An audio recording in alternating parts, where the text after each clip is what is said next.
ಪೂರ್ತಿ ತಂಪಾಗಿರ್ತದೆ. ಅಡಿಕೆಗೆ ಮೇನ್ ಟೆಂಪರೇಚರ್ ಕಮ್ಮಿ ಇರ್ಬೇಕಲ್ವಾ, ಇದನ್ನ ಬಿಚ್ಬಿಟ್ಟು ನಾವು ಇದನ್ನ ಆರಾಮಾಗಿ ಬಿಚ್ಬೋದು. ಇದಕ್ಕೆ ನಾವು ಬೇರೆ ಸ್ಪ್ರಿಂಕರ್ ಹಾಕಬಹುದು. ಈ ಮೊದ್ಲು PVC ಮಾಡೋರು, ಇವು PVC ಇಲ್ಲ. ಇದು ಆರಾಮಾಗಿ ಫಸ್ಟ್ ಕ್ಲಾಸ್ ಆಗಿ ನೀನು ಎಷ್ಟೇ ಲೋಡ್ ಹಾಕು ಪ್ರೆಸರ್ ಆಗಿ ಎಲ್ಲೂ ಕಿತ್ಕೊಳ್ಳಲ್ಲ. ನಮ್ಮಂತ ಯುವ ರೈತರುಗಳು ಒಂದ್ 2-3 ಸತಿ ಸರ್ಚ್ ಮಾಡಿ ಬೇಕಾದ್ರೆ ಅವರು ತಿಳ್ಕೊಂಡು ಯಾರನ್ನ ತೋಟಗಳು ವಿಸಿಟ್ ಮಾಡಿ ಮಾಡಿರೋದ್ ನೋಡಿ ಮಾಡ್ಬೋದು. ಇದು ನೋಡಿ ಒಂದೇ ಕಡೆ ಬೀಳ್ತದೆ. ಇದು ಡಾಲ್ಫಿನ್ ಅಲ್ಲೇನೆ ಒಳ್ಳೆ ಸಿಸ್ಟಮ್ ನೋಡಿ. ಇವು ನಾನು ಹಾಕೊಂಡಿರೋದು ಇದು.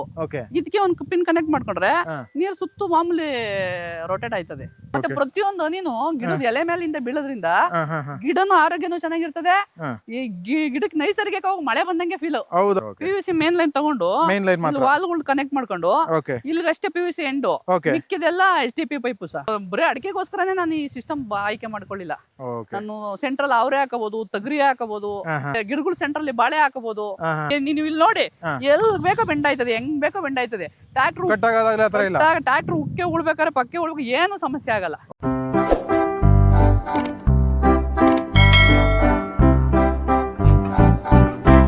ಸರ್ ನಮಸ್ತೆ. ನಮಸ್ತೆ. ಸೊ ಅಡಿಕೆ ಗಿಡಕ್ಕೆ ನೀವು ಡ್ರಿಪ್ ಇರಿಗೇಷನ್ ಡಿಫ್ರೆಂಟ್ ಆಗಿ ಮಾಡಿದಿರಾ? ಹೌದು. ಸೊ ಇದು ಯಾವ ತರ ಡ್ರಿಪ್ ಇರಿಗೇಷನ್, ಇದ್ರ ಬಗ್ಗೆ ನಮಗೆ ಮಾಹಿತಿ ತಿಳಿಸ್ಕೊಡಿ. ಹಾಗೆ ನಿಮ್ಮ ಬಗ್ಗೆ ಪರಿಚಯ ಮಾಡ್ಕೊಳ್ಳಿ ಸರ್. ನಿಮ್ದು ಊರು, ನಿಮ್ಮ ಹೆಸರು? ಸರ್ ನಮಸ್ತೆ, ನಾನು ಗುರು ಅಂತ ಹೇಳ್ಬಿಟ್ಟು, ನಮ್ದು ಇಲ್ಲಿ ಮಾಗಡಿ ರೋಡ್ ತಾವರೆಕೆರೆ ಹತ್ರ ಮಾದಾಪಣ್ಣ ಅಂತ ಹೇಳ್ಬಿಟ್ಟು. ನಾನು ಅಲ್ಲಿಂದ ಒಂದು 15 ಕಿಲೋಮೀಟರ್ ಡಿಸ್ಟೆನ್ಸ್ ಅಲ್ಲಿ ಒಂದು 2 ಎಕರೆ ಜಮೀನ್ ತಗೊಂಡೆ ಹೊಸದಾಗಿ. ನಾನು ಹೊಸ ರೈತ, ಅಳಬೈನಲ್ಲ. ಹೊಸದಾಗಿ ಏನೋ ಸ್ಟಾರ್ಟ್ ಮಾಡೋಣ ಅಂದ್ಬಿಟ್ಟು ಜಮೀನಿಗೆ ಅಡಿಕೆ ಕುಂಡ್ರಿಸಿದೀನಿ. ಅಡಿಕೆ ಕುಂಡ್ರಿಸಿದಾಗ ಡ್ರಿಪ್ ಮಾಡೋಣ, ನ್ಯಾಟ್ರಲ್ ಮಾಡೋಣ, ಏನ್ ಮಾಡೋಣ ಅಂತ ನನ್ಗೆ ಸ್ವಲ್ಪ ಹಿಂಗೆ ಫೋನ್ ಇರ್ತಾವಲ್ಲ, ಈಗಿನ ಟ್ರೆಂಡು ಫೋನ್ಗಳೆಲ್ಲ ಸರ್ಚ್ ಮಾಡಿದಾಗ ಎಲ್ಲ ನ್ಯಾಟ್ರಲ್ ನೋಡ್ತಾ ಇದ್ರು, ಮತ್ತೆ ಒಂದು ಬೇರೆ ಬೇರೆ ತರ ಎಲ್ಲ ನೋಡ್ತಾ ಇದ್ರು. ನನಗೆ ಡಾಲ್ಫಿನ್ ಅಲ್ಲಿ ಸರ್ಚ್ ಮಾಡಿದಾಗ ಡಾಲ್ಫಿನ್ ಅಲ್ಲಿ ಈ ಸಿಸ್ಟಮ್ ಇಷ್ಟ ಆಯ್ತು. ಇದನ್ನ ನಾನು ಡಾಲ್ಫಿನ್ ಕಂಪ್ನಿಗೆ ಹೋದೆ. ಇಲ್ಲಿ ನಮ್ಮ ಸೀಗಳ್ಳಿನ ಅವ್ರ ಬ್ರಾಂಚ್ ಇದೆ. ಅಲ್ಲಿ ಹೋಗಿ ವಿಸಿಟ್ ಮಾಡಿದಾಗ ಅವರು ಸರ್ ಬಂದು ನನಗೆ ಹೇಳಿದ್ರು, ಅಡಿಕೆಗೆ ಸ್ಪೆಸಿಫಿಕ್ ಆಗಿ ಮಾಡಿದೀವಿ, ತುಂಬಾ ಚೆನ್ನಾಗಿದೆ, ನೀವೊಂದ್ಸತಿ ಯೂಸ್ ಮಾಡಿ ನೋಡಿ ಅಂದ್ರು. ನಾನು ನೋಡ್ಬೇಕಲ್ಲ ಒಂದ್ಸತಿ ಟ್ರಯಲ್ ಅಂದಾಗ ಅವ್ರದೇ ಟೆರೆಸ್ ಮೇಲೆ ಎಲ್ಲ ಸಿಸ್ಟಮ್ ಕುಂಡ್ರಿಸಿದ್ದಾರೆ. ಕುಂಡ್ರಿಸಿದಾಗ ನಾನು ಹೋಗಿ ನೋಡಿದೆ. ಇಷ್ಟ ಆಯ್ತು ನನ್ಗು. ನೋಡೋಣ ಅಂದ್ಬಿಟ್ಟು ಬಂದು ಆಗ್ತದೆ. ತುಂಬಾ ಚೆನ್ನಾಗಿ ಬರ್ತಾ ಇದೆ. ತಮ್ಮ ರೈತರುಗಳೆಲ್ಲ ನೋಡ್ತಾ ಇದಾರೆ, ಇಷ್ಟಪಡ್ತಿದ್ದಾರೆ ಎಲ್ಲ. ಬಟ್ ಪಾಸು ಫೇಲ್ ಅಂತ ನಾನು ಹೇಳಕ್ಕಾಗಲ್ಲ. ಅದೇನು ನಮ್ಗಂತೂ ಇಷ್ಟ ಆಗಿದೆ. ಯಾಕಂದ್ರೆ ಎಲ್ಲರೂ ಒಬ್ಬೊಬ್ರು ಮೈಂಡ್ ಒಂದೊಂಥರ ಇರ್ತದಲ್ವಾ. ನನ್ಗೆ ಇಷ್ಟ ಆಗಿದೆ, ಚೆನ್ನಾಗಿ ಬರ್ತಾ ಇದೆ, ಎಲ್ಲಾ ಗಿಡನು ನೀಟಾಗಿ ನೆನೀತೈತೆ. ಮತ್ತೆ ನನ್ ಸೊಪ್ಪು ಏನಾದ್ರು ಸೆಂಟ್ರಲ್ ಬೆಳೆ ಹಾಕೊಳ್ಳೋದಕ್ಕೂ ಎಕ್ಸ್ಟ್ರಾ ಏನಾದ್ರು ಮಾಡ್ಕೋಬೇಕು ಅನ್ನೋದಿಲ್ಲ. ಈ ಮೇಲೆ ಎಲ್ಲ ಥ್ರೆಡ್ ಸಿಸ್ಟಮ್ ಬಂದ್ಬಿಟ್ಟಿದೆ. ಎಲ್ಲ ಬಿಚ್ಚಾಕೊಂಡು ನಮ್ಗೆ ಇನ್ನ ಸ್ವಲ್ಪ ಸ್ಪ್ರಿಂಕರ್ ರೌಂಡ್ ಆಫ್ ಮಾಡೋ ಸ್ಪ್ರಿಂಕರ್ ಹಾಕಬಹುದು. ಬೇರೆ ಬೇರೆ ಏನ್ ಬೇಕೋ ನಮ್ಗೆ ಯಾವ ತರ ಇನ್ನ ದೂರದ ಹೊಡೆಯತರನು ಬೇಕಾದ್ರೆ ಸೆಂಟ್ರಲ್ ಒಂದು ಡಮ್ಮಿ ಮಾಡ್ಕೊಂಡು ಸೈಡ್ಗೂ ದೂರ ಇನ್ನ ಜಾಸ್ತಿ 18 ಫೀಟ್ ಬೀಳಂಗೆ 20 ಫೀಟ್ ಬೀಳಂಗೆ ಇದೆ ಡಾಲ್ಫಿನ್ ಅಲ್ಲಿ. ಕನೆಕ್ಟ್ ಮಾಡ್ಕೊಂಡು ನಾವು ಇನ್ನ ಚೆನ್ನಾಗಿ ಮಾಡ್ಕೋಬಹುದು. ಸದ್ಯಕ್ಕೆ ಇದು ಸಾಕು ಅಂತ ಅನ್ಸ್ತು, ಅದಕ್ಕೆ ನಾನು ಇದೇ ಫಿಕ್ಸ್ ಮಾಡಿದೀನಿ.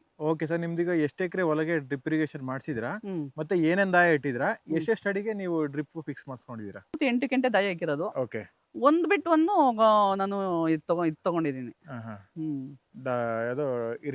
ಸ್ಪ್ರಿಂಕ್ಲರ್ ಒಂದ್ ಗಿಡ ಬಿಟ್ಟು ಒಂದ್ ಗಿಡ ತಗೊಂಡಿದ್ದೀನಿ. ಒಂದೊಂದ್ ಗಿಡ ಅಂದ್ರೆ ಜಾಸ್ತಿ ಎತ್ತರ ಆಗುತ್ತೆ, ನೀರು ಜಾಸ್ತಿ ಇದಾಗುತ್ತೆ.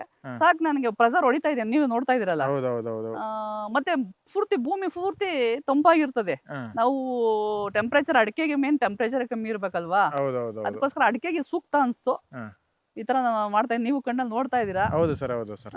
ಚೆನ್ನಾಗಿ ಬರ್ತಾ ಇದೆ. ಈಗ ಒಂದ್ ಗೇಟ್ ಅಲ್ಲಿ ಎಷ್ಟು ಗಿಡಕ್ಕೆ ಹೋಗ್ತಾ ಇದೆ? ನಿಮ್ ನೀರ್ ಯಾವ ತರ ಇದೆ ಸರ್ ನಿಮ್ದು? ಬೋರಲ್ಲಿ ನೀರ್ ನಮ್ದು ತಿಪ್ಪುಣಿ ಡ್ಯಾಮ್ ಬ್ಯಾಕ್ ವಾಟರ್ ಜಾಗ.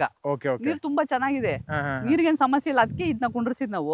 ಇಲ್ಲಾಂದ್ರೆ ನಾವು ಎಲ್ಲಾರ ತರ ನ್ಯಾಟ್ರಲ್ ಹಾಕೊಂಡು ನೀರ್ ಕಮ್ಮಿ ಇದ್ರೆ ಎಷ್ಟು ಬೇಕೋ ಅಷ್ಟು ಮಾಡ್ಕೊಳ್ಳವು.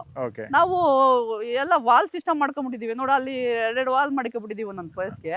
ಇದು ಒಂದ್ ಭಾಗ ಟೋಟಲ್ 70 ಗಿಡ ನೆನೆಯುತ್ತೆ ಒಂದ್ಸತಿ ಆನ್ ಮಾಡ್ಕೊಂಡ್ರೆ. ಇನ್ನೊಂದ್ ವಾಲ್ ಮಾಡ್ಕೊಂಡ್ರೆ 70. ಎಲ್ಲ ಒಂದೊಂದ್ ಅವರ್ ಹಾಯಿಸ್ಕೊಂಡ್ರೆ ಸಾಕು, ಆರಾಮಾಗಿ ಗಿಡ ಒಂದ್ ದಿವಸ ಆರಾಮಾಗಿ ಕೂತ್ಕೊಬಿಟ್ರೆ ಆರಾಮಾಗಿ ಎಲ್ಲ ಗಿಡ ನೆಂದೋಗುತ್ತೆ. 800 ಗಿಡ ಇದೆ ಟೋಟಲ್ ಆಗಿ. ಒಂದ್ ದಿವಸದಲ್ಲಿ ಎಲ್ಲ ಆರಾಮಾಗಿ ನೆನ್ಸ್ಕೋಬಹುದು. ಓಕೆ ಸರ್, ಈಗ ನೀವು ಡಾಲ್ಫಿನರ್ ನ ಸಂಪರ್ಕ ಮಾಡಿದ್ರೆ, ಡೆಮೋ ಎಲ್ಲ ನೋಡಿದ್ರೆ, ಸೊ ನಿಮ್ಗೆ ಅವರು ಯಾವ ರೀತಿ ಫಿಟ್ಟಿಂಗ್ ಮಾಡ್ಕೊಟ್ರು ಹೇಳಕ್ಕಾಗತ್ತ ಸ್ವಲ್ಪ? ಅವ್ರು ವೆಂಕಟೇಶ್ ಅಂತ ಹೇಳ್ಬಿಟ್ಟು ಶಿರಾದವ್ರು ಒಬ್ರು, ನಾನೇ ಕಾಂಟ್ಯಾಕ್ಟ್ ಮಾಡಿದ್ದೆ ಅವ್ರನ್ನ. ಬಟ್ ಅವ್ರು ಡಾಲ್ಫಿನ್ ಅವ್ರಿಗೆ ಅವರು ಕನೆಕ್ಟ್ ಇದ್ರು. ಅವರು ಕನೆಕ್ಟ್ ಮಾಡಿದಾಗ ಅವ್ರು ಇಬ್ರು ಸಜೆಸ್ಟ್ ಮಾಡಿದ್ರು, ಇವ್ರು ಡಾಲ್ಫಿನ್ ಅವರು ಸಜೆಸ್ಟ್ ಮಾಡಿದ್ರು. ಇದೇ ತರ ಅವರು ಬೇರೆದಾಕನ ನ್ಯಾಟ್ರಲ್ ಹಾಕನ ಅಂತ ಹೇಳಿದ್ರು. ಡಾಲ್ಫಿನ್ ಅವ್ರು ಇದೊಂದ್ಸತಿ ನೋಡಿ ಅಂತ ಹೇಳಿದಾಗ ನಾನು ನೋಡಿದಾಗ ಇದು ಇಷ್ಟ ಆಯ್ತು. ಓಕೆ ಅವರು ಶಿರಾದ ವೆಂಕಟೇಶ್ ಅವರು ಡ್ರಿಪ್ ಇರಿಗೇಷನ್ ಮಾಡೋ ಅಯ್ಯಪ್ಪ ಅವರು ಕಾಂಟ್ಯಾಕ್ಟ್ ನಂಬರ್ ಕೊಡ್ತೀನಿ ಬೇಕಾರೆ. ಓಕೆ ಓಕೆ ಚೆನ್ನಾಗಿ ಮಾಡಿದ್ದಾರೆ, ಎಲ್ಲ ಚೆನ್ನಾಗಿ ಮಾಡ್ಕೊಟ್ಟಿದ್ದಾರೆ. ನೀರಾವರಿ ಪ್ರತಿಯೊಂದು ಭಾಗಕ್ಕೂ ನೀರು ಆರಾಮಾಗಿ ಹತ್ರ ಪ್ರತಿಯೊಂದು ವಾಲ್ ಸಿಸ್ಟಮ್, ಬೋರಲ್ಲಿ ನೀರು ಒಂದ್ ಇಂಚ್ ನೀರಾದ್ರೂ ಸಪ್ರೇಟ್ ವಾಲ್ ಮಾಡ್ಕೊಟ್ಬಿಟ್ಟಿದ್ದಾರೆ. ಆರಾಮಾಗಿ ಗಿಡಗಳು ಕಂಟ್ರೋಲ್ ಮಾಡ್ಕೊಂಡು ನೀರು ಹಾಯಿಸ್ಕೋಬಹುದು. ಪ್ರತಿಯೊಂದು ಸಿಸ್ಟಮ್ ಚೆನ್ನಾಗಿ ಮಾಡ್ಕೊಟ್ಟಿದ್ದಾರೆ ಅವರು. ಹೇಳಿ ಸರ್, ಯಾವ ರೀತಿ ಫಿಟ್ಟಿಂಗ್ ಎಲ್ಲ ಮಾಡಿಸ್ತೀರಾ ಸರ್? ಇದು ಬೋರ್ ನಮ್ಮ ಮೇಲೆ ಓಕೆ ಮೇನ್ ಲೈನ್ ತಗೊಂಡ್ಬಂದಿದೀವಿ. ಇಲ್ಲಿ ಓಕೆ ಮೇನ್ ಲೈನ್ ಇಲ್ಲಿ ಮೇನ್ ವಾಲ್ ಇದೆ. ಓಕೆ ಸರ್, ಇದು ಆಫ್ ಮಾಡ್ಬಿಟ್ರೆ ಎಲ್ಲೂ ಕನೆಕ್ಟ್ ಆಗಲ್ಲ ನೀರು. ಇಲ್ಲಿಂದ ಸಬ್ ಲೈನ್ ತಗೊಂಡು ಅಲ್ಲಿಂದ ವಾಲ್ಗಳು ಮಾಡ್ಕೊಂಡಿದೀವಿ. 4 ವಾಲ್ಗಳು ಮಾಡ್ಕೊಂಡಿದೀನಿ. ಓಕೆ ಪ್ರತಿಯೊಂದು ವಾಲ್ ಆನ್ ಮಾಡಿದ್ರೆ ಇಲ್ಲ 70 ಗಿಡ ನೆನೆಯುತ್ತೆ. ಓಕೆ ಅಲ್ಲೇ ಇನ್ನೊಂದು ವಾಲ್ ಮಾಡಿದ್ರೆ ಅಲ್ಲಿ 70 ಗಿಡ ನೆನೆಯುತ್ತೆ. ಓಕೆ ಆ ತರ ಸಿಸ್ಟಮ್ ಮಾಡಿದೀವಿ. ಮತ್ತೆ ನೀವು ಈ ತರ ವಾಲ್ ಇದೆ ನೋಡಿ, ಇದನ್ನ ಬಿಚ್ಬಿಟ್ಟು ನಾವು ಇದನ್ನ ಆರಾಮಾಗಿ ಬಿಚ್ಬೋದು. ಇದನ್ನ ಬಿಚ್ಬಿಟ್ಟು ನಾವು ಇದಕ್ಕೆ ನಾವು ಬೇರೆ ಸ್ಪ್ರಿಂಕರ್ ಹಾಕೋಬಹುದು. ಓಕೆ ಓಕೆ ಇದು 4 ಫೀಟ್ ಡಿಸ್ಟೆನ್ಸ್ ಆಯ್ತದೆ. ಸ್ಪ್ರಿಂಕರ್ ಹಾಕೋಬಿಟ್ರೆ ನಮ್ಗೆ 18 ಫೀಟು 20 ಫೀಟು ಈ ತರ ಎಷ್ಟು ಬೇಕೋ ನಾವು ಜಾಸ್ತಿ ದೂರ ಹೋಗೋ ತರ ಫಿಟ್ ಮಾಡ್ಕೋಬಹುದು. ಇದು ಹೆಲ್ಪ್ಫುಲ್ ಆಗಿದೆ ಅಂದ್ಬಿಟ್ಟು ನಾವು ಇವಾಗ ಅಡಿಕೆ 20-25 ವರ್ಷ ನಾವೇನು ಇದ್ರ ಬಗ್ಗೆ ತಲೆ ಕೆಡ್ಸ್ಕೊಳಂಗಿಲ್ಲ. ಗಿಡ ಆರಾಮಾಗಿ 20-25 ವರ್ಷದ ಗಂಟ ಏನು ಸಮಸ್ಯೆ. ಗಿಡ ಎಷ್ಟು ದೊಡ್ಡಾದ್ರೂ ನಾವು ನೀರು ಎಡ್ಕಲಿಲ್ಲ ಅನ್ಬೇಕಾದ್ರೆ ಸ್ಪ್ರಿಂಕ್ಲರ್ ಚೇಂಜ್ ಮಾಡ್ಕೊಂಡ್ರೆ ಆಯ್ತು. ಸಮಸ್ಯೆ ಏನಿಲ್ಲ ಸರ್, ಆರಾಮಾಗಿದೆ, ಫಸ್ಟ್ ಕ್ಲಾಸ್ ಆಗಿದೆ. ಡಾಲ್ಫಿನ್ ಅವರು ಪ್ರತಿಯೊಂದ್ರು ಎಲ್ಲ ಅಡೆನೂ ಅಷ್ಟೇ ಬಾಟಮ್ ಥ್ರೆಡ್ ಸಿಸ್ಟಮ್ ಕೊಟ್ಬಿಟ್ಟಿದ್ದಾರೆ. ಏನು ಫಿಟ್ಟಿಂಗ್ ಆಗ್ಲಿ ಏನಾಗ್ಲಿ ಏನ್ ಸಮಸ್ಯೆ ಇಲ್ಲ. ತಿರ್ಗಿ ಅಲ್ಲಿ ಲೀಕೇಜ್ ಆಯ್ತು, ಎಲ್ಲ ಅಡೆ ಒಡೆದೋಯ್ತು ಪೈಪು. ಯಾವ್ದು ನೋಡಿ ಈ ಪೈಪ್ ಇದೆಯಲ್ಲ, ಇದು PVC. ಮೊದ್ಲು PVC ಮಾಡೋರು, ಇವು PVC ಇಲ್ಲ. ಇದು ಆರಾಮಾಗಿ ಫಸ್ಟ್ ಕ್ಲಾಸ್ ಆಗಿ ನೀನು ಎಷ್ಟೇ ಲೋಡ್ ಹಾಕು ಪ್ರೆಸರ್ ಆಗಿ ಎಲ್ಲೂ ಕಿತ್ಕೊಳ್ಳಲ್ಲ. PVC ಅಂದ್ರೆ ಪ್ರೆಸರ್ ಕಿತ್ಕೊಬಿಡ್ತೈತೆ. ಇವಾಗ ನಾವು ಲೋಡ್ ಬೋರ್ ಪ್ರೆಸರ್ ಜಾಸ್ತಿ ಇದ್ದಾಗ PVC ಎಲ್ಲ ಗಮ್ ಹಾಕಿರ್ತಾವ ಕಿತ್ಕೊಬಿಡ್ತೈತೆ. ಇದು ಆತರ ಎಲ್ಲ ಏನಿಲ್ಲ, ಎಲ್ಲ ಸಖತ್ತಾಗಿದೆ. ಇದು ಡಾಲ್ಫಿನ್ ಅವರು ಒಳ್ಳೆ ಕೆಲಸ ಮಾಡಿದ್ದಾರೆ ರೈತರುಗಳವ್ರಿಗೆ. ಇದು ಒಳ್ಳೆ ಅನುಕೂಲ, ಬಳಸ್ಕೋಬೇಕು ರೈತರುಗಳು. ನಮ್ಮಂತ ಯುವ ರೈತರುಗಳು 1-2-3 ಸತಿ ಸರ್ಚ್ ಮಾಡಿ ಬೇಕಾದ್ರೆ ಅವರು ತಿಳ್ಕೊಂಡು ಯಾರನ್ನ ತೋಟಗಳು ವಿಸಿಟ್ ಮಾಡಿರೋದ್ ನೋಡಿ ಮಾಡ್ಬೋದು. ಇವಾಗ ನಾನು ಹೇಳ್ದೆ ಅಂತ ಕೇಳೋದಕ್ಕಿಂತ ಅವರು 1-2 ತೋಟಗಳು ವಿಚಾರಣೆ ಮಾಡಿ ನೋಡಿ, ಇಲ್ಲ ಡಾಲ್ಫಿನ್ ಕಂಪ್ನಿಗೆ ಒಂದು ವಿಸಿಟ್ ಮಾಡಿದ್ರೆ ಅವರೆಲ್ಲ ಇದಾರೆ, ಒಂದು 4-5 ಜನ ಸ್ಟಾಫ್ ತೋರಿಸ್ತಾರೆ ಯಾವ್ಯಾವ ತರ ಏನು ಎತ್ತ ಅಂತ. ಒಳ್ಳೆ ಹೆಲ್ಪ್ಫುಲ್ ಆಗಿ ಅವರೇ ಡಾಲ್ಫಿನ್ ಅವರು. ಅಂದ್ರೆ ತುಂಬಾ ವೆರೈಟಿ ಇದೆ, ತುಂಬಾ ವೆರೈಟಿ ಇದೆ. ಇನ್ನು ಸ್ಪ್ರಿಂಕರ್ ಅಲ್ಲೇ ತುಂಬಾ ವೆರೈಟಿ ಇದೆ. ಪ್ರತಿಯೊಂದನ್ನು ಮಾಡುವಾಗ ಇದ್ರಲ್ಲಿ ನಾನು ಮೇಲೆ ಒಂದ್ ಸ್ವಲ್ಪ ನ್ಯಾಟ್ರಲ್ ಮಾಡಿದೀನಿ, ಮತ್ತೆ ತೆಂಗಿನ ಗಿಡಕ್ಕೂ ಮಾಡಿದೀನಿ. ಬಬ್ಲರ್ ಅಂತ ಇದೆ, ಎಲ್ಲ ತುಂಬಾ ಚೆನ್ನಾಗಿದೆ. ಸರ್ ಬೇರೆ ಏನ್ ಚೇಂಜ್ ಮಾಡ್ಕೋಬಹುದು ಇದ್ರಲ್ಲಿ? ಮತ್ತೆ ಸರ್ ಇದೆಯಲ್ಲ ಮಲ್ಟಿಪ್ಲೆಕ್ಸ್ ಇದೈತಲ್ಲ, ಇದನ್ನ ತೆಗೆದ್ಬಿಟ್ಟು ನಾವು ಸೇಮ್ ಇದೇ ಕನೆಕ್ಷನ್ ಮಾಡ್ಕೊಂಡಿರೋದು ತೆಂಗುಗೆಲ್ಲ. ಇದು ಬಬ್ಲರ್ ಅಂತ. ಇದನ್ನ ಆರಾಮಾಗಿ ನಾವು ಇದೇ ಥ್ರೆಡ್ ಸಿಸ್ಟಮ್ ಎಲ್ಲ ಹಿಂಗ್ ಫಿಟ್ ಮಾಡ್ಕೊಬಿಟ್ರೆ ಇದು ಬಬ್ಲರು. ಒಂದೇ ಕಡೆ ನೀರು ಬೀಳುತ್ತೆ, ಕರೆಕ್ಟ್ ಒಂದೇ ಕಡೆ ನೀರು ಬೀಳುತ್ತೆ, ಗಿಡಕ್ಕೆ ಬೀಳುತ್ತೆ. ಸರ್ ಅಲ್ಲೋ ಒಂದ್ ನಿಮಿಷ ವಾಲ್ ಆನ್ ಮಾಡಿ. ಇದು ನೋಡಿ ಒಂದೇ ಕಡೆ ಬೀಳ್ತದೆ. ಇಲ್ಲ ಇದೆಲ್ಲ ಇದು ಇಲ್ಲಿ ನೋಡಿ ಸರ್, ಇದ್ರಲ್ಲೇನೆ ಒಂದ್ ಪಿನ್ ಕನೆಕ್ಟ್ ಮಾಡ್ರೆ ನೀರ್ ಸುತ್ತ ಸ್ಪ್ರಿಂಕ್ ಆಯ್ತದೆ. ಇದೆ ಡಾಲ್ಫಿನ್ ಅಲ್ಲೇನೆ ಒಳ್ಳೆ ಸಿಸ್ಟಮ್ ನೋಡಿ. ಇವಾಗ ನಾನು ಹಾಕೊಂಡಿರೋದು ಇದು. ಇದಕ್ಕೆ ಒಂದ್ ಪಿನ್ ಕನೆಕ್ಟ್ ಮಾಡ್ಕೊಂಡ್ರೆ ನೀರ್ ಸುತ್ತ ಮಾಮೂಲಿ ರೊಟೇಟ್ ಆಯ್ತದೆ. ರೈತರಿಗೆ ಯಾವ ತರ ಬೇಕೋ ಚಾನ್ಸಸ್. ಒಂದೇ ಕಾಸ್ಟ್ ಅಲ್ಲಿ ಇದೊಂದು ಪಿನ್ ಹಾಕೊಂಡ್ರೆ ಚೆನ್ನಾಗಿ ಆನ್ ಮಾಡಿ ಸರ್. ಇದು ಬಬ್ಲರ್ ಇದು ತೆಂಗಿನ ಗಿಡಕ್ಕೆ ಚೆನ್ನಾಗಿ ಹೆಲ್ಪ್ ಆಗುತ್ತೆ. ಅವಾಗ ಇದು ಬಬ್ಲರ್ ತೆಗೆದ್ಬಿಟ್ಟು ಇದೇ ಕನೆಕ್ಟ್ರೆ ಇದಕ್ಕೊಂದು ಎಕ್ಸ್ಟ್ರಾ ಪಿನ್ ಬರ್ತದ ಅಷ್ಟೇ ನೋಡಿ. ಈ ತರ ಈ ಎಕ್ಸ್ಟ್ರಾ ಪಿನ್ ನಾವು ಆಡ್ ತಗೋಬಿಟ್ಟು ಸೇಮ್ ಹಿಂಗ್ ಫಿಟ್ ಮಾಡ್ಕೊಂಡ್ರೆ ಇಷ್ಟೇ. ಆನ್ ಮಾಡೋಣ ಒಂದ್ ನಿಮಿಷ. ಕನೆಕ್ಟ್ ಮಾಡ್ಕೋಬಹುದು. ಇದು ರೊಟೇಟ್ ಆಗುತ್ತೆ. ನಿಮ್ ನೀರ್ ಎಲ್ಲಾ ಕಡೆ ಸ್ಪ್ಲಿಟ್ ಆಯ್ತದೆ, ಎಲ್ಲಾ ಕಡೆ ಚೆನ್ನಾಗಿ ನೆನೆಯುತ್ತೆ. ಒಂದೇ ಆಪ್ಷನ್ ನಿಮ್ಗೆ ಒಂದ್ 4-5 ರೂಪಾಯಿ ಖರ್ಚು ಬೀಳ್ತದೆ. 4-5 ಬೀಳಲ್ಲ, ಇನ್ನ ಕಮ್ಮಿನೇ ಬೀಳ್ತದೆ.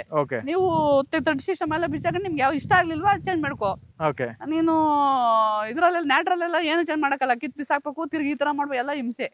ಇದಂದ್ರೆ ಆರಾಮಾಗಿ ಮಾಡ್ಕೋಬಹುದು. ನ್ಯಾಟ್ರಲ್ ಹಾಕಿದ್ರೆ ಡ್ಯಾಮೇಜ್ ಆಗೋದು, ಕಟ್ಕೊಳ್ಳೋದು, ಏನಾದ್ರು ಸಿಲ್ಟು ಅದನ್ನ ಕಟ್ಕೊಳ್ಳೋ ಚಾನ್ಸ್ ಏನೆಲ್ಲ ಬಿಚ್ಬಿಡೋದು ಸರ್. ಥ್ರೆಡ್ ಸಿಸ್ಟಮ್ ಎಲ್ಲ ಆಚೆ ಬಂದ್ಬಿಡ್ತದೆ, ಈಸಿಯಾಗಿ ಬಿಚ್ಕೋಬಹುದು.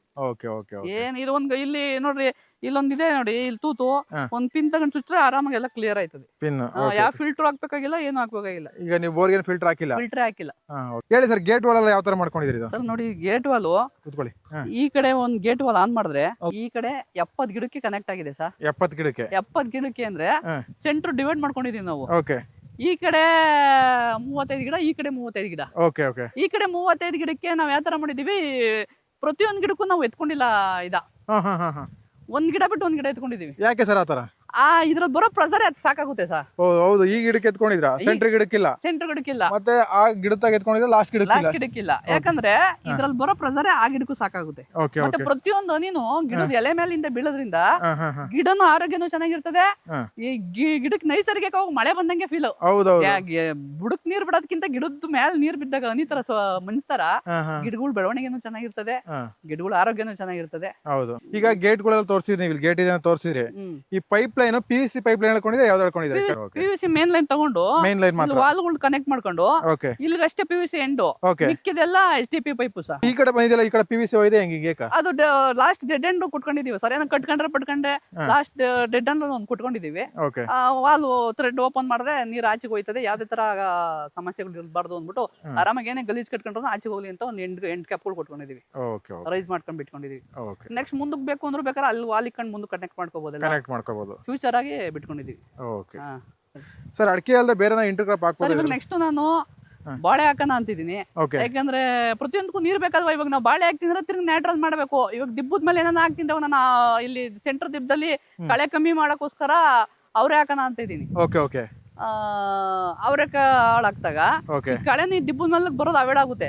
ಅದಕ್ಕೆ ನಾನು ನೀರ್ ಹಾಯಿಸೋ ಅವಶ್ಯಕತೆನೂ ಇರಲ್ಲ. ಅದು ಒಂದು ಬೆನಿಫಿಟ್. ಮತ್ತೆ ಅದು ಇಂಟರ್ಕ್ರಾಪ್ ಆಗಿ ಬಾಳೆನೂ ಹಾಕಬೇಕು.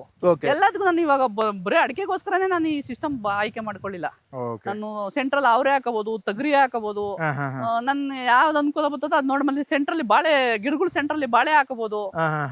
ಎಲ್ಲದಕ್ಕೂ ಅನುಕೂಲ ಇದೆಯಲ್ಲ ಸರ್. ಇಡೀ ಭೂಮಿನೇ ನೆನೆಯುತ್ತೆ. ಇದ್ರಲ್ಲಿ ರೈತರು ಇನ್ನೊಂದು ಯೋಚನೆ ಮಾಡ್ತಾರೆ, ಕಳೆ ಜಾಸ್ತಿ ಆಗುತ್ತಲ್ಲ ಅಂತ. ಕಳೆ ಇರ್ಲೇಬೇಕಲ್ವಾ ಸರ್ ಹೊಲ ಅಂದ್ಮೇಲೆ.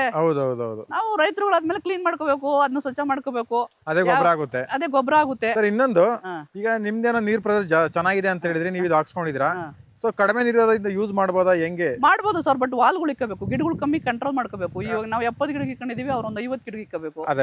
ಪ್ರತಿಯೊಂದು ಎಷ್ಟು ನೀರಿದ್ರು ಮಾಡಬಹುದು ಸರ್, ಬಟ್ ವಾಲ್ಗಳು ಇಕ್ಕೊಂಡು ಗಿಡಗಳನ್ನ ಡಿವೈಡ್ ಮಾಡ್ಕೊಂಡು ಮಾಡ್ಬೇಕು. ಗೇಟ್ಗಳು ಸ್ವಲ್ಪ ಜಾಸ್ತಿ ಮಾಡ್ಕೋಬೇಕಷ್ಟೇ.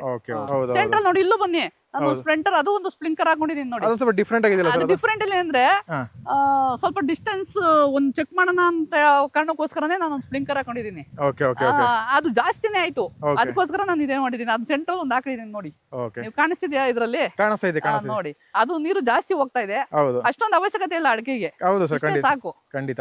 ಆಮೇಲೆ ಈಗ ಏನಂದ್ರೆ, ಈಗ ಇತ್ತೀಚಿನ ರೈತರೆಲ್ಲ ಯಾವ ತರ ಮಾಡ್ತಾ ಇದಾರೆ ಅಂದ್ರೆ, ಸೊ PVC ಪೈಪ್ ಎಲ್ಲ ಮಾಡ್ತಾ ಇದಾರೆ, ಲ್ಯಾಟ್ರಲ್, ಅದಕ್ಕೆ ಚಿಕ್ಕ ತೊಂದ್ರೆ ಸರ್. ಇವಾಗ ಏನಾದ್ರು ಒಂದು ಉಕ್ಕೆ ಉಳ್ಬೇಕಾರಾಗ್ಲಿ, ಉಕ್ಕೆ ಉಳ್ಬೇಕಾರು ಅಷ್ಟೇ, ಇದೇನು ಕಿತ್ತೋಗ ಪತ್ತಾಗ ಸೀನ್ ಇಲ್ಲ. ನೋಡಿ, ನೀವೀಗ ನೀವು ಒಂದ್ಸತಿ ತೋರಿಸ್ತೀನಿ ಪೈಪ್ ಅಲ್ಲಿ ಸ್ಟ್ರೆಂತ್ ಎಲ್ಲ ಹೆಂಗಿದೆ ಸರ್?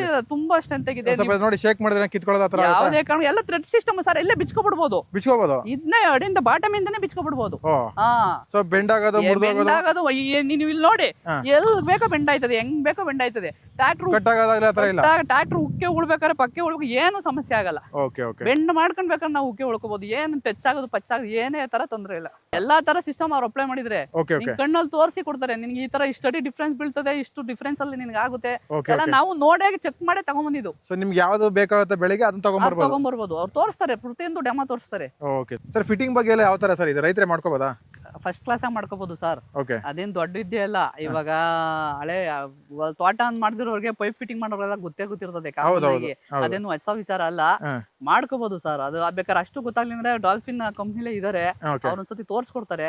ಅವ್ರು ತೋರ್ಸ್ಕೊಟ್ಟಂಗೆ ಬಂದು ಮಾಡ್ಕೊಂಡ್ರೆ ಏನ್ ಸಮಸ್ಯೆ ಇಲ್ಲ ಸರ್. ಕೊನೆಯದಾಗಿ ರೈತರಿಗೆ ಏನ್ ಹೇಳಕ್ ಇಷ್ಟಪಡ್ತೀರಾ ಸರ್? ತುಂಬಾ ಹೆಲ್ಪ್ಫುಲ್ ಆಗೈತೆ, ಬಳಸ್ಕೊಳ್ಳಿ, ನೀವು ಯೂಸ್ ಮಾಡ್ಕೊಳ್ಳಿ. ನಾನು ಹೇಳೋದು ಇಷ್ಟೇ ಸರ್. ಓಕೆ ಸರ್, ಒಳ್ಳೆ ಇನ್ಫಾರ್ಮೇಶನ್ ತಿಳಿಸ್ಕೊಟ್ಟು ಧನ್ಯವಾದ ಸರ್. Thank you.